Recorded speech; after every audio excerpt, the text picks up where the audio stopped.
मन क्या है? इसका आत्मा के साथ क्या संबंध है? काम, क्रोध, सफलता और विफलता का मन से क्या नाता है? चेतना क्या है? चेतना के कितने प्रकार हैं? ये मनुष्य को कैसे प्रभावित करती है? परम शांति के मार्ग से प्रगति, सफलता की ओर अपने मन को किस प्रकार ले जा सकते हैं? आइए जानते हैं श्री आनंद भाई पटेल से। एक मनुष्य को हर पल अपनी आत्मा की अंदर की जो पावर है उसको जागृत करने की कोशिश करनी चाहिए। जीवन में कोई भी दुख हो, जीवन में कितनी भी अशांति हो, जीवन में कोई भी कर्म आपके सामने आ जाए, जीवन में कितनी भी तकलीफें पड़े, लेकिन हर पल ये याद रखो कि आत्मा में अद्भुत शक्तियां हैं, अद्भुत पावर है। प्रश्न ये है कि हम प्रश्न में उलझ जाते हैं, प्रश्न ये है कि हम दुख में उलझ जाते हैं, प्रश्न ये है कि हम चिंताओं में, टेंशन में, स्ट्रेस, तनाव में हम उलझ जाते हैं और उसी के कारण जो है हम लोग जो है हम फंस जाते हैं। हम मजबूर हो जाते हैं कि मन की बकवास को हम रोक नहीं पाते। हम उसका गहरा अभ्यास करते हैं। ठीक है, जैसे हमने किसी से दुश्मनी कर ली तो अब वो दुश्मनी का जो अभ्यास है वो इतना पक्का हो जाता है कि बार बार उस व्यक्ति का नाम दिमाग से निकलता नहीं, उस व्यक्ति के साथ उसका कार्य भी जुड़ जाता है, ऐसी मेमोरी जुड़ जाती है। जैसे आपने किसी थर्ड व्यक्ति के साथ में आप बात कर रहे थे, अचानक उस व्यक्ति का नाम आपके कान में पड़ गया, तुरंत ही वो पुरानी मेमोरी बाहर निकल गई और फिर वो अभ्यास शुरू हो गया। तो यहाँ अभ्यास का खेल है ना। यहाँ पे जब मनुष्य सुसाइड करने जाता है, चाहे स्त्री हो, पुरुष हो, लड़का हो, लड़की हो, जो बच्चे हैं जो परीक्षाओं में फेल हो जाते हैं, अपने आप से बात करते रहते हैं, अपने आप को कि नहीं अब जीवन जीने लायक नहीं है, अब जी के क्या फ़ायदा, मेरे बारे में ये क्या सोचेंगे, वो क्या सोचेंगे, माँ बाप क्या सोचेंगे, जीवन तो दुख से भरा हुआ है, मेरे से मेहनत नहीं होती, मेरे से ये नहीं होता। कंटिन्यूस ये थॉट चलते ही रहते, जब तक उसका ब्रेन वॉश ना किया जाए, जब तक ये पुराने संस्कार, पुरानी बातें, उसकी ये चीज़ें, जब तक उसका चिंतन बदला ना जाए, उसका चिंतन ही एक जहर बना लेता है। एक उसकी बार बार वही रिपीटेशन, ये अभ्यास, चिंतन का अभ्यास एक बुराई की ओर ले जाता है और वही चिंतन का अभ्यास परमात्मा की ओर लेके जाता है। यहाँ अभ्यास की कमी है, हाँ, अभ्यास की कमी नहीं, सॉरी, अवेयरनेस की कमी है कि आप किस तरीके से, किसकी ओर चिंतन लगा रहे हो, क्यों चिंतन लगा रहे हो, इस चिंतन से प्राप्त क्या होगा। तो यही चिंतन से जीव शिव बन सकता है और यही चिंतन से आत्मघाती बन सकता है। जितने भी सुसाइड बॉम्बर वाले लोग हैं, अपने अंदर शरीर में बॉम्ब चिपका के जाते हैं और एक बिलीफ के साथ कि हम मरेंगे, मारेंगे तो हमें जन्नत मिलेगा, नूर मिलेगी, 70 अप्सराएं मिल जाएगी, राम जाने क्या मिलेगा। तो ये एक दिमाग में एक बातें पहुंचा दी जाती है और उसके ऊपर अभ्यास, चिंतन कंटिन्यूस, और जो हम सोचोगे, जो सोचते हैं वही हम पाते हैं। ये एक सिंपल सा कर्म का नियम है, ये ज्ञान का नियम है, गीता में बताया गया है। तो इसीलिए अर्जुन को भी बोला कि सबको भूल जा, पूरा ब्रेन का वॉश कर दिया, सभी टेंशन, स्ट्रेस, तनाव को एकदम वॉश कर दिया कि सबको भूल जा, बुद्धि मेरे में लगा, मन मेरे में लगा, तू जिसको ध्याएगा उसी को पाएगा। पूर्वज को याद करेगा तो पृथ्वी लोक में भूत प्रेत बन के ही रहेगा, देवताओं को याद करेगा तो मैक्सिमम स्वर्ग तक जाएगा, असुरों को याद करेगा तो 55 करोड़ नर तैयार है, वो वहीं रहते हैं, वहाँ पे सर्पलोक में जाएगा, और मुझको याद करेगा तो गोकुल धाम या उससे भी आगे शिवपुरी में याद करेगा तो शिवलोक तक जाएगा, उससे भी आगे परमात्मा को याद करेगा तो परम धाम जाएगा। तो बात यह है कि अभ्यास किसका कर रहे हैं, चिंतन किसका कर रहे हैं, देश काल की सीमाओं से बाहर।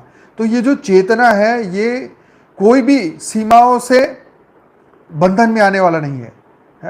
ये अगर मनुष्य जो है वो समुद्र में डूब के मर भी जाएगा तो भी उसकी चेतना उसमें से बाहर निकल जाएगी, उसकी आत्मा उस समुद्र में से बाहर निकल, जितना मर्जी गहरा चला जाए, 15 किलोमीटर सबसे गहरा भी चला जाए तो भी वो बाहर निकल आएगी। स्पेस में कहीं भी चली जाए, शरीर छूट भी जाए तो भी उसकी आत्मा जो है वो वहाँ से कहीं पर भी जो है, क्योंकि ये तो चेतन तत्व है ना।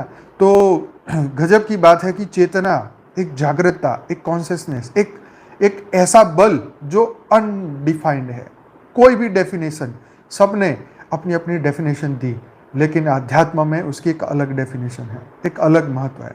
चेतना के 3 स्तर माने जाते हैं, चेतन, अवचेतन और अचेतन। चेतन स्वर पर वे सभी बातें रहती है जिसके द्वारा हम सोचते, समझते और कार्य करते हैं। चेतना में ही मनुष्य का अहंकार रहता है, वही विचारों का संगठन होता है। अवचेतन स्तर में वे बातें रहती है जिसका ज्ञान हमें तत्क्षण नहीं रहता, परंतु समय पर याद की जा सकती है। अचेतन स्तर में वे बातें रहती है जो हम भूल चुके हैं और जो हमारे प्रयत्न करने पर भी हमें याद नहीं आती, और विशेष प्रक्रिया से जिन्हें याद कराया जाता है। जो अनुभूतियाँ एक बार चेतना में रहती है वे भी कभी अवचेतन और अचेतन मन में चली जाती हैं। ये अनुभूतियाँ सर्वथा निष्क्रिय नहीं होती, वरन मानव को अनजाने ही प्रभावित करती रहती है। तो देखो, ये जहाँ स्मृति आ गई, तो ये जो भी स्मृति, जो हम नॉलेज गेन कर रहे हैं, जो आज सुन रहे हैं, समझ रहे हैं, आज जो भी आप लाइव सेशन में सुन रहे हैं, ये हर चीज अंदर रिकॉर्ड हो रही। अगर आपका ध्यान यहाँ पे है, तो अगर आप ध्यान से सुन रहे हैं तो आपके अचेतन, अवचेतन या चेतन मन में जा ही रहा है, सब कुछ जा रहा है। एक एक पल का रिकॉर्डिंग, जैसे सीसीटीवी लगा रहता है ना, 24 घंटे की चीज इसके अंदर रिकॉर्ड होता है। हाँ, over the period of time धीरे धीरे मेमोरी वीक होते से हम उसको रिकॉल नहीं कर सकते, उसको याद नहीं कर सकते। जैसे 5वीं स्टैंडर्ड में पढ़ रहे थे, 5वीं मार्च को हमने स्कूल में 10 बजे क्या किया था वो हमें नहीं पता, ठीक, लेकिन आपको ये पता हो कि आपके दोस्त ने आपको एक स्टिक लेके आपको अच्छी तरह पीटा था और यहाँ चोट लग गई थी, उसका निशान आज भी है। तो जब वो निशान देखोगे तो पूरी घटना याद आ जाएगी। तो ये कहीं ना कहीं अवचेतन में पड़ी है, अचेतन में है, या कहीं पर भी स्टोर तो हुआ है ना। तो स्मृति इकट्ठी हुई एनर्जी है, तो ये बहुत सही बात है। तो ये, क्योंकि ये हर चीज, जैसे कंप्यूटर का डेटा जो भी सीसीटीवी देख रहा है तो एक डेटा के फॉर्म में एक हार्ड डिस्क में सेव हो रहा है। तो ऐसे ही हम जो देख रहे, सुन रहे, समझ रहे, अनुभूति कर रहे हैं, ये हर चीज हमारा ही एक डेटा का एक सेंटर है, जो चेतना है, जो हमारे आत्मा का जो एक पार्ट है, उसके अंदर हर चीज रिकॉर्ड हो रही है और सही समय में ये बाहर भी आएगी। जैसे ही समय, स्पेस, एनर्जी, वातावरण, वायुमंडल बदलेगा, वो तुरंत ही बाहर आना शुरू हो जाएगा। बुद्धि को तर्क देते रहेंगे कि मैं विश्व कल्याणकारी आत्मा हूँ, विश्व कल्याण के लिए आया हूँ, विश्व परिवर्तक आत्मा हूँ, बेहद की परम शांति फैलाने आया हूँ। तो मैं कहता हूँ कि जितना आप इस पे ध्यान लगाएंगे, परम महाशांति का मंत्र करेंगे, 100% आपका मन बदल जाएगा, आपकी बुद्धि बदल जाएगी। और मन में कोई विकार ही ना रहा तो फिर आत्मबल ही तो रहेगा, क्या रहेगा। मन के अंदर सिर्फ पॉजिटिव बातें रही तो मन का दुखों से ग्रसित होने का कोई कारण ही ना रहा, तो मन का मनोबल कैसे खत्म होगा? नहीं होगा। जब आत्मबल बढ़ेगा तो मनोबल भी बढ़ेगा, लेकिन वो परमात्मा की कृपा से होगा। वही कृपा करते हैं, कृपा के पात्र बनना है।